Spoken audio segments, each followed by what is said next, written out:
Helicopter आकाशमा घुम्दै गर्दा एउटा हेलिकप्टर पठाउने क्षमतासम्म सरकारसँग भएन। अनि काम कसका लागि गरिराखेका छौँ हामी? भाषण किन ठोकिरहेका छौँ? त्यसको जवाफ चाहिन्छ। यो देश सबको साझा हो सम्माननीय सभामुख महोदय। 24 घण्टा बित्यो, एउटा हेलिकप्टर पनि गएन। 24 घण्टा। प्रदेश सरकारले पनि 24 घण्टापछि मात्र निर्णय गर्यो। तर आज भिरमा अड्केको मान्छे हामी बचाउन सक्थ्यौँ, तर त्यो मान्छे बचाउन सकेनौँ हामीले। र सुरक्षाकर्मी त पुग्यो, तर उद्धार गर्न होइन, मुचुल्का उठाउन पुग्यो सम्माननीय सभामुख महोदय। त्यो दिन केवल मानिसहरू मात्र हराएका थिएनन्, कर्णालीका बासिन्दा मात्र हराएका थिएनन्। कसैको घरको चुलो सदाका लागि निभ्यो, कसैको आमा आफ्नो बुवा गुम्यो, कसैको आफ्नो आमा गुमायो, कसैले आफ्नो श्रीमान गुमायो, कसैले आफ्नो श्रीमती गुमायो, कसैले आफ्नो सन्तान गुमायो सम्माननीय सभामुख महोदय। कसैको काख रित्तियो, कसैको भविष्य अन्धकार भयो।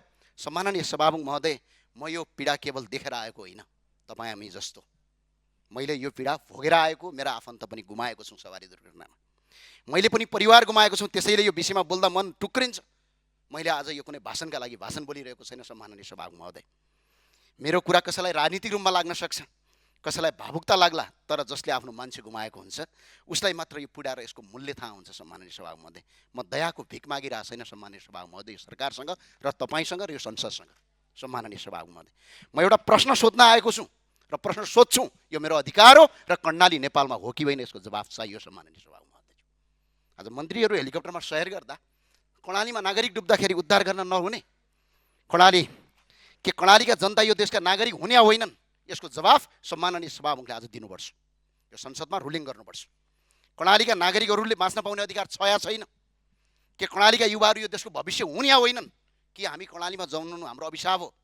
आज मैले बोलेको भाषा त्यही कर्णालीको सम्माननीय सभामुख महोदय। नेपालको सभ्यता त्यही कर्णालीको। हाम्रो कर्णालीले नेपाललाई सम्पत्ति दिएको छ सम्माननीय सभामुख महोदय, तर सधैँ विभेद मात्र भएको छ। म त्यही भएर सम्माननीय सभामुख महोदय भन्न चाहन्छु, कर्णाली नेपालमा पर्छ कि पर्दैन? यदि नेपालमा पर्छ भने विभेद किन हुन्छ? कर्णालीका जनता नेपाली हुन् भने विपदको बेला राज्य किन अनुपस्थित हुन्छ? सम्माननीय सभामुख महोदय, सरकारले यही संसदमा विपद व्यवस्थापनका लागि हेलिकप्टर सञ्चालन गर्ने, उद्धारमा प्रार्थना भनेर ठुला गफ हान्यो। हामीले गफ सुन्यौँ र ताली फट्कायौँ सम्माननीय सभामुख महोदय, तर व्यवहारमा कर्णाली परेन, कर्णालीलाई देखिएन। आकाशमा मन्त्रीको हेलिकप्टर उडिरहँदा नदीमा नागरिकहरू डुबिरहेका थिए सम्माननीय सभामुख महोदय। यो दृश्य केवल एउटा दुर्घटना होइन, राज्यको संवेदनहीनताको सबभन्दा ठुलो प्रमाण हो। त्यसैले म सम्माननीय सभामुख महोदय मार्फत सरकारसँग स्पष्ट जवाफ माग्न चाहन्छु, कर्णालीका नागरिकको ज्यानको मूल्य आखिर कति हो सम्माननीय सभामुख महोदय? तोकिदिन पर्यो। हामीले भिख मागेका छैनौँ। फोन उठ्दैन। यहाँभन्दा अगाडि पनि डोल्पामा एकजना मान्छे दुर्घटना भयो, गृहमन्त्रीले यहीँ आएर संसदमा बोल्नुभयो हेलिकप्टर राखिनेछ। उहाँको स्वकीय सचिव, उहाँको सल्लाहकार सबसँग कुरा गरियो।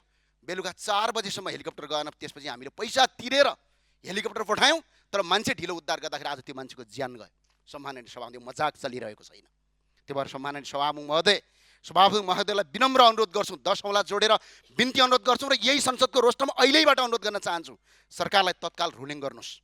घटनाको सत्य तथ्य सार्वजनिक गर्न, उद्धारमा भएको ढिलाइको जिम्मेवारी निर्धारण गर्न सम्माननीय सभामुख मार्फत म रुलिङको अपिल गर्न चाहन्छु र यही संसदबाट अहिले नै रुलिङ सरकारमाथि रुलिङ होस् भन्ने अपिल गर्छु।